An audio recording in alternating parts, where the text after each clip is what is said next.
छठ की हार्दिक बधाई। रोरा सबके मिलके बिहार के अस्मिता के वापस लावे के बाद बिहार के एक बार फिर से देश के नंबर 1 पहुंचावे। और ये तेजस्वी का वादा है कि अगला छठ सब परिवार जो है हमेशा के लिए साथ रहेगा। तो छठ के इस महापर्व पर राहुल गांधी ने जहां छठ व्रतियों को बधाई दी, तो वहीं दूसरी तरफ तेजस्वी यादव ने जनता से बहुत बड़ा वादा कर दिया है। दोस्तों, आप सब जानते हैं कि बिहार में जो छठ पर्व है वो कितना ज्यादा महत्व रखता है।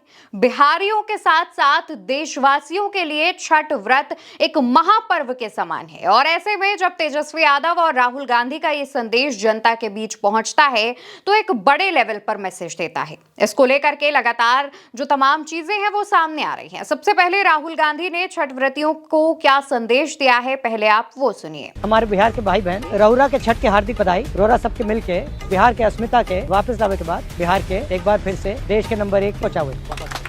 हालांकि दोस्तों, राहुल गांधी इस दौरान जो उनके साथ मौजूद छात्र हैं, उनके साथ जो युवा मौजूद हैं, उनसे छठ व्रत का महत्व भी पूछते हैं, जो कि छात्र उन्हें बेहद आसान शब्दों में समझाते हैं और कहते हैं कि छठ व्रत सिर्फ हिंदुओं का पर्व नहीं है, बल्कि ये देशवासियों का पर्व है और इसमें हम धर्म को बांटते नहीं बल्कि जोड़ते हैं।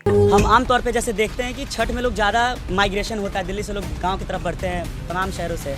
छठ एक कल्चरल फेस्टिवल है जहाँ पे हार्वेस्टिंग का अपना एक आइडिया है लोगों का। उसके साथ साथ जो पानी में आके लोग अर्घ देते हैं, उनका एक अपना तरीका है उनका चीज़ों को करने का। तो कोई भी कल्चरल जब फेस्टिवल, कोई भी चीज़ कल्चर से जब आती है ना आपके, तो उससे लोग ज़्यादा बेटर कनेक्ट करते हैं। बिहार में छठ सिर्फ हिंदू धर्म के लोग नहीं मनाते हैं, काफ़ी ये क्लोज निट होता है और काफ़ी सेक्युलर। और इसके साथ तेजस्वी यादव ने भी छठ व्रत के इस महापर्व पर जनता से वादा किया है और कहा है कि 2025 में जब सरकार आएगी तो छठ व्रतियों के लिए क्या-क्या चीजें की जाएंगी। का ये वादा है, प्रण है, उस परिवार को एक सरकारी नौकरी तेजस्वी देगा और बेरोजगारी से लड़ेगा।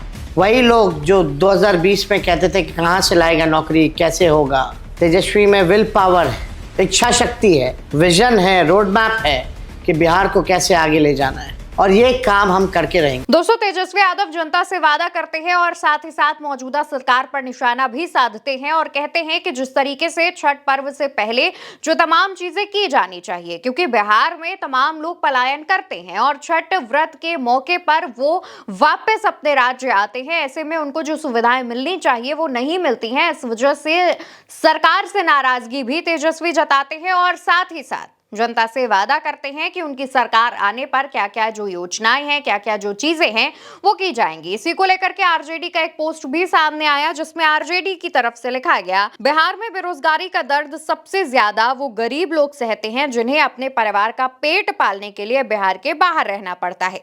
आपको इस बार छठ का प्रसाद और ठेकुआ खाकर दूसरे राज्यों में वापस नहीं जाना है, बल्कि अपना कीमती वोट डालकर आपको पलायन करने पर मजबूर करने वाली एनडीए को सजा देकर और तेजस्वी सरकार बनाकर यही सरकारी नौकरी रोजगार पाने के लिए रुक जाना है।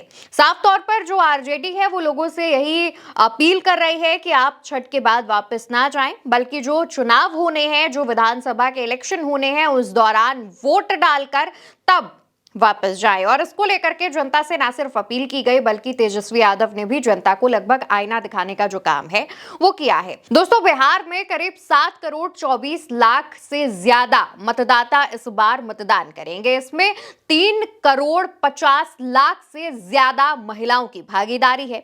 अब बिहार में जो हिंदुओं की आबादी है वो 80 से 90% की बताई जाती है। इसमें सभी वर्ग, सभी जाति शामिल हैं। ऐसे में सबसे ज्यादा संख्या में जो महिलाएं हैं वो छठ व्रत करती हैं, छठ मनाती हैं और ऐसे में उन्हें साधने की जो कोशिश तेजस्वी और राहुल की तरफ से की गई है वो कारगर मानी जा रही है। कहा जा रहा है कि छठ व्रतियों को जिस तरीके से अपने अपने अंदाज में लुभाने की कोशिश की जा रही है उसका इंपैक्ट आने वाले चुनाव में भी पड़ेगा।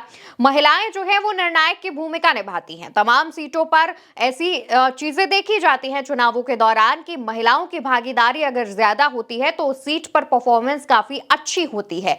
ऐसे में महिलाओं को लुभाने की कोशिश की जा रही है। वहीं दूसरी तरफ एक सर्वे के मुताबिक अगर हम बात करें तो तेजस्वी यादव का हर घर सरकारी नौकरी का जो वादा है वो नीतीश कुमार के 10,000 वाले वादे पर भारी पड़ता जा रहा है और यही एक वजह है कि लोग तेजस्वी से ज्यादा कनेक्ट हो रहे हैं।